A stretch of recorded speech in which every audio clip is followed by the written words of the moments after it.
Today we're milking it for all it's worth. We've already made Greek yogurt. We took the leftover whey. We added a half gallon of milk, including the fat, to create ricotta cheese. The only added ingredient is salt, and if you don't want the salt, that's okay. But here's mine. And y'all stick around because I'm going to give you the full tutorial and my personal recipe that I created for a high protein, high fiber shake for my breakfast. And y'all, it is so yummy good. And I give you some ideas of how you can change it up in this video. Y'all stick around till the end and see how the cheese turned out. Well, hey y'all, and welcome to the Hillbilly Chicken Ranch. I'm Susan, your hostess, and today we are making some ricotta cheese with the leftover whey from the Greek yogurt I made on Monday. And I've got a half a gallon of milk here. I've got about a quart of whey left in my pot. And you're just going to simply heat this up to around 180 to 190 degrees Fahrenheit and hold it there until the curds separate from the whey. And you're going to actually have some leftover whey when you're done that has absolutely no protein left in it, and you can cool it off and use it in your garden. So we're not going to waste anything in this kitchen today. You will let it rest for about 15 to 20 minutes or longer. You can put it in the refrigerator and let it rest an hour or longer if you want a firmer ricotta cheese, which is what I'm aiming for. You're going to ladle your cheese, you're going to ladle your curds into the cheesecloth, and it's going to be inside a colander, and I'm going to put it in a bowl. So once that is done, you can salt to taste after it has drained, and then you will have fresh ricotta cheese that is good for 3 to 5 days. What a great time to make some homemade pasta for lasagna.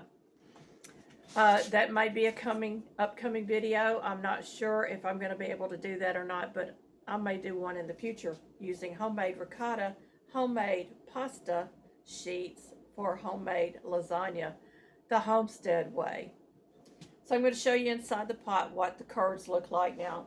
This has been in my refrigerator, and this is the half a gallon of milk, and I do have a fat line where the cream has risen that starts here and goes up, so about an inch of fat there. You can use whole milk. Pasteurized milk is perfectly fine for this as well. So you can see that there are some proteins on the top of the whey. I'm going to add my milk. We're going to come back and look at it. And then I'm going to bring my heat up over a medium heat to about 180 degrees. I do not want to scorch it, so I don't want to go on high, but a medium low is what I'm aiming for. So let's get this into the pot, and I'm shaking it up so all that cream is evenly distributed in this.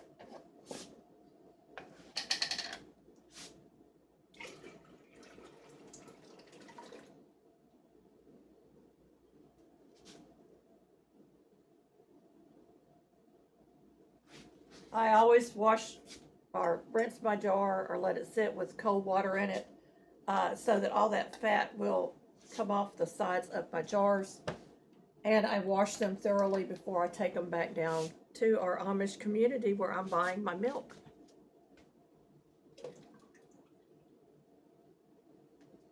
You know, it's funny that the USDA has turned against raw milk. For generations, families used raw milk. And the Amish have to put a sign out that it is for animal use only. So, according to what I understand, we are animals. So there's that bit of tip there for you. but it is not meant for human consumption according to the USDA. Although I do drink it for health benefits because of all my autoimmune stuff and saliva issues, the raw milk helps me better than the pasteurized milk that we buy in the stores. And I am thankful that I have found a supply of milk that I can depend on for the majority of the year. Now, if I couldn't get this, I'd probably go to goat's milk. So, with that being said, I'm a bit of a rebel. I have a disclaimer below this video. I also have the recipes for an interactive description for you below this video, so please go and read that, and if you want the recipes, they'll be there.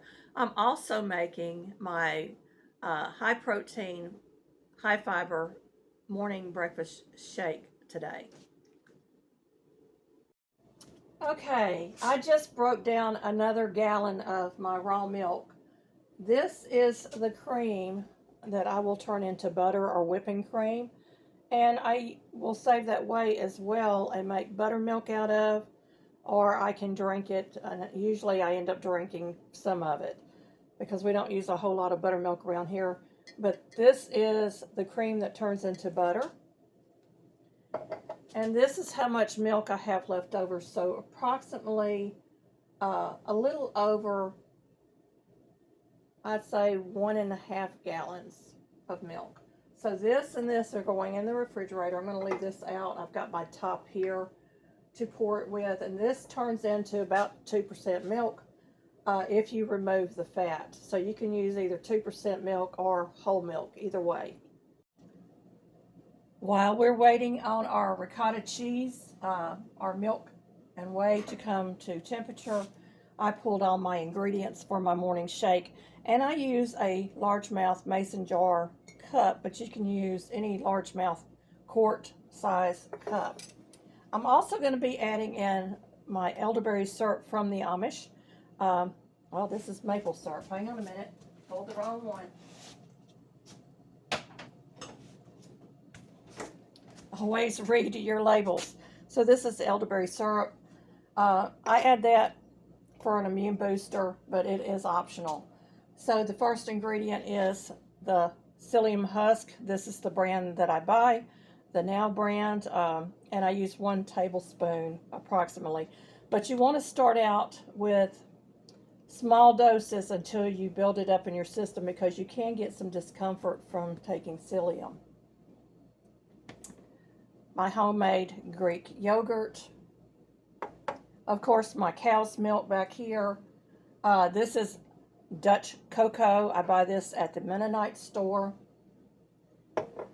Because of the cocoa, I add a little bit of salt to take off that edge. And then I sweeten it with a bit of Amish-made molasses. Now, this is from 2024, and it's still good. So we're going to start with our sour cream, our Greek yogurt. You can use sour cream in place of that, by the way. Both of them have cultures in it.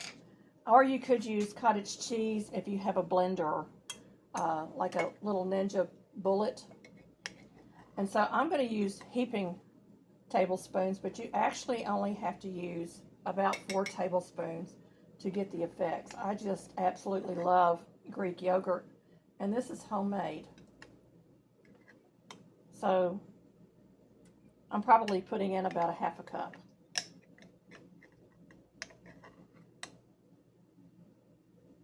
Get rid of that spoon and wipe my finger. Okay, Greek yogurt is done. I'm going to move this out of the way. Next, I'm going to add in my psyllium. Now, I'm using a teaspoon. And it's suggested that you mix the psyllium with some milk and let it sit for a few minutes so it absorbs the milk. You can do it that way. This is just how I do it. I'll get rid of that.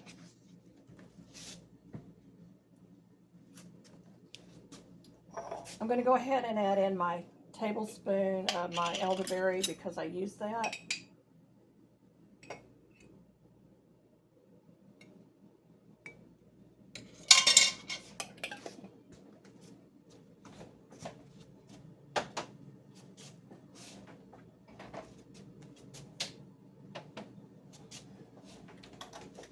everything back in the fridge where it belongs. And then I use a tablespoon of the Dutch cocoa. Now you can use, the store brand cocoa, but I like the Dutch cocoa. And it's going to give a nice rich flavor, a little bit of chocolate flavor that pairs very well with the molasses.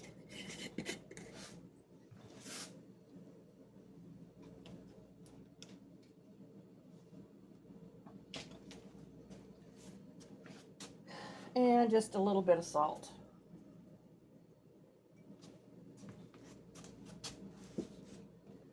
I'm using an iced teaspoon, and I'm going to just go in here and I'm just going to give this a really good stir and start getting that incorporated into the Greek yogurt. And at this point you can let this sit for 2 or 3 minutes until it is incorporated. Now, because I'm mixing it by hand, it's not unusual to see cocoa powder rise to the top of your drink, your protein shake. So just be aware of that. If you do it in a blender, it stays so much better. Unfortunately, my little Ninja decided to break, so I'm not doing it that way. So we're going to pretend this is 2 or 3 minutes. I'm going to go ahead and add in a little bit of milk. About a cup.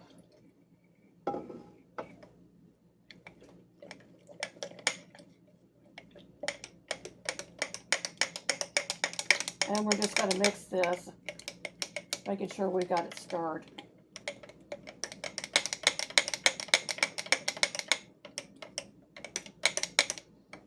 Now, because it has fiber in it, it's going to sink to the bottom. So when you are drinking this, if you're drinking it through a straw, you want to make sure that you continuously stir this. And it doesn't really require a full quart of milk. I just gave that as a reference. But I like to fill it up to the quart mark on my jar.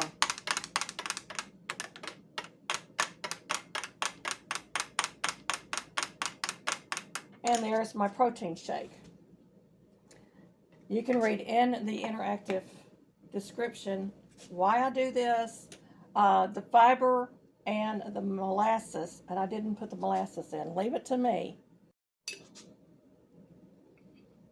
So the trick with molasses is it's gonna string off your spoon, but if you twirl your spoon, you can pull it out and then it will drain into your liquid. So I'm just going to use that other spoon. We're going to get that in there, and then we're going to get in there quickly and stir that. Because the milk's cold, this is going to tend to gel up. So we're going to stir that really quickly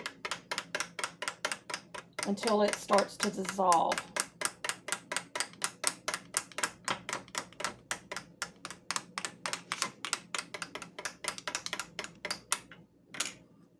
The molasses sits out on my counter or in a cabinet.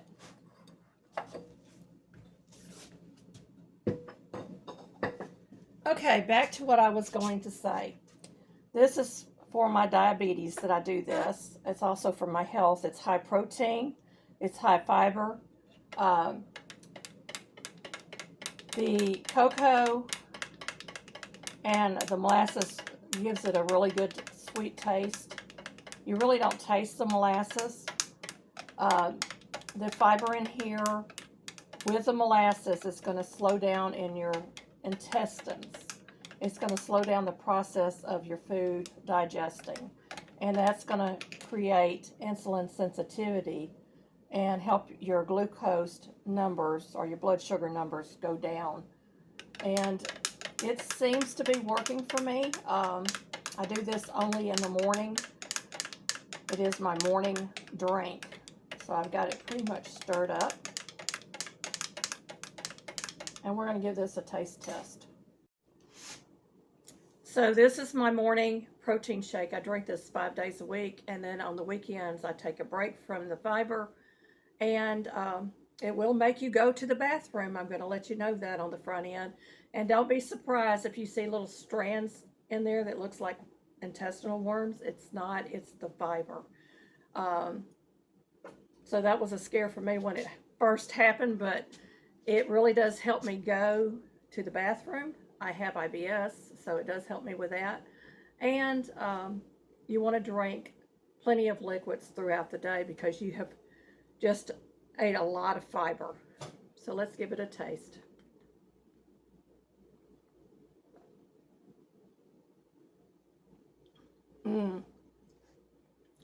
It's got the tanginess of the Greek yogurt. It's sweet enough for me. I don't need any more sugars in there. The elderberry syrup, I understand they make it with raw local honey. So there's a little bit of honey in there as well from the elderberry, but not much. And the cocoa is perfect in there.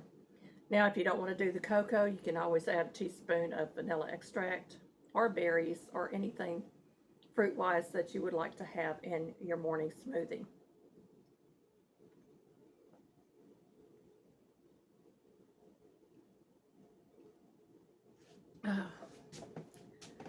You can see it does stick to the side of your cup.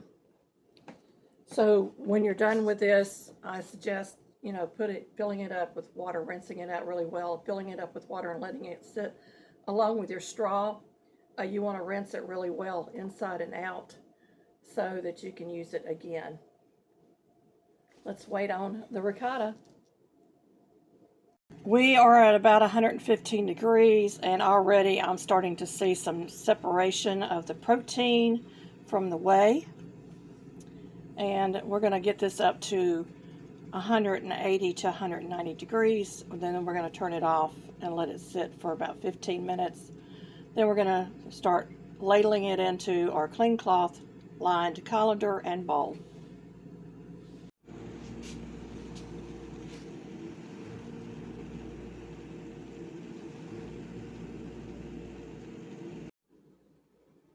All right, I have reached 180 degrees. You can go between 180 and 190. I'm simply going to turn this off, and I'm going to set my timer for 20 minutes. And we're going to let that rest for 20 minutes before we ladle it into our colander that is lined with a wet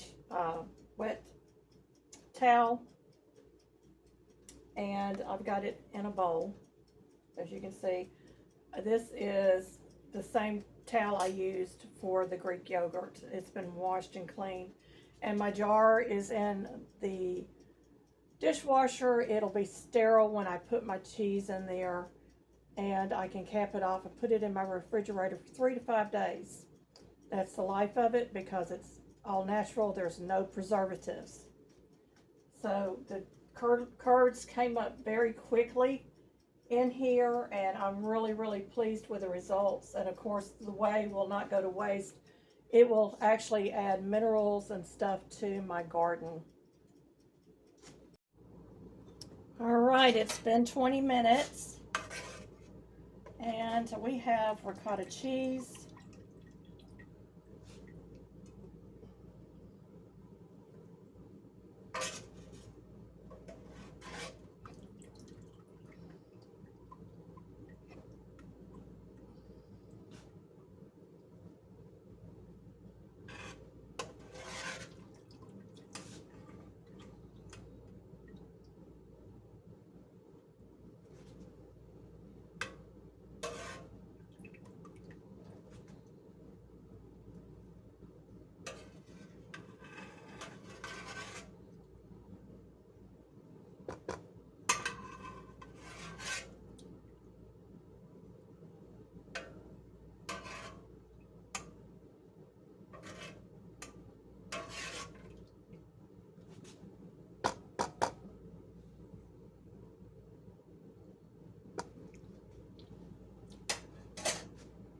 I'm going to let this rest for about an hour. We're going to come back and check it because I want a firm ricotta cheese that's kind of on the dry side. But if you want a moist one that you can spread, you only need to let it sit for about 15 to 20 minutes before you jar it up. And we're going to look and see underneath. You can see all that whey coming off.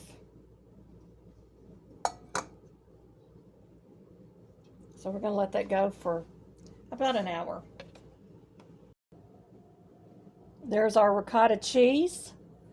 And we do have some more whey in the bottom of my bowl.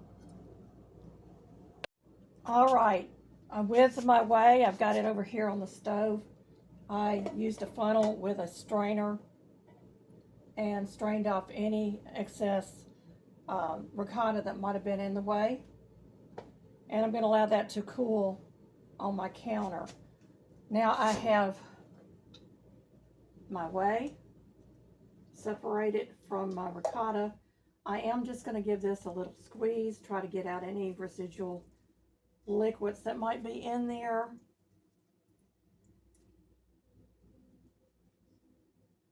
And that is pretty good. And then I'm going to take that and I'm going to put it in my bowl. So this cloth will get rinsed out and thrown through the washer. That little bit of residual whey in this bowl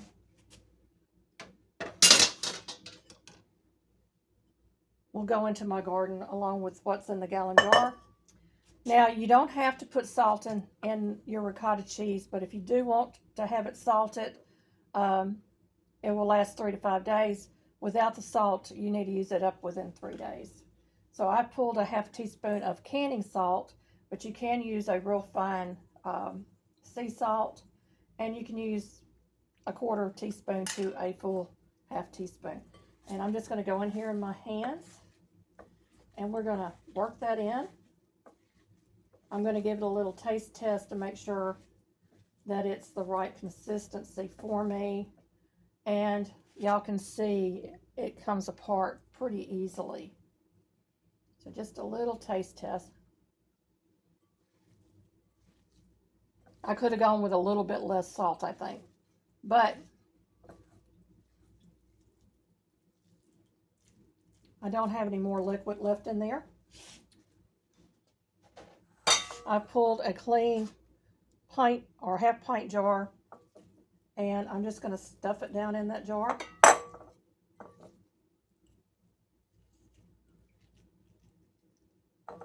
And I may have to really press to get it all in there.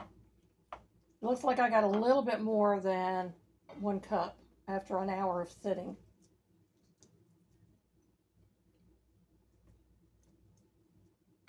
So my jar is full to the top.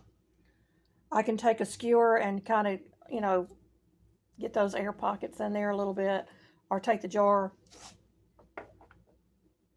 and that's probably what I'm going to do.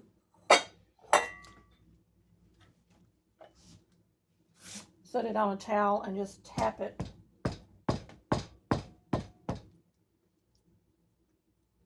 To kind of break up some of those air pockets in there. Seal it and put it into my refrigerator until I'm ready to use.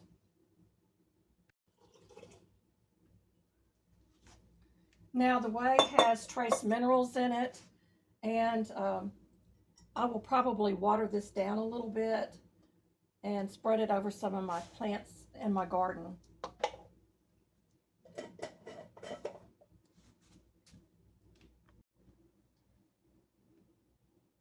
Homemade ricotta cheese. And y'all, it is so delicious. Look at that. Creamy and delicious. So this is going to go in the refrigerator, and then I will probably be making a homemade lasagna and using the ricotta cheese. But there's so many dishes you can use ricotta cheese in, and it is so healthy for us. And I have really milked that milk for all it's worth, honestly. We got a Greek yogurt out of it, out of a full gallon. We took the quart of whey that came off of that. We made homemade ricotta cheese, and we're taking the second batch of whey and we're going to use it in our garden. So that's really milking it for all it's worth. I hope that you have enjoyed this. I'm hoping to bring you more homemade cheese recipes and some maybe sour cream or cottage cheese, something like that in the near future. As right now, I'm getting extra milk from our Amish folks because the cows are really putting out milk right now. You can freeze this, bag it up, label it, put it in the freezer. Always label your jar, no matter what you're putting in it, with a date. The expiration date for this would be 5 days from today.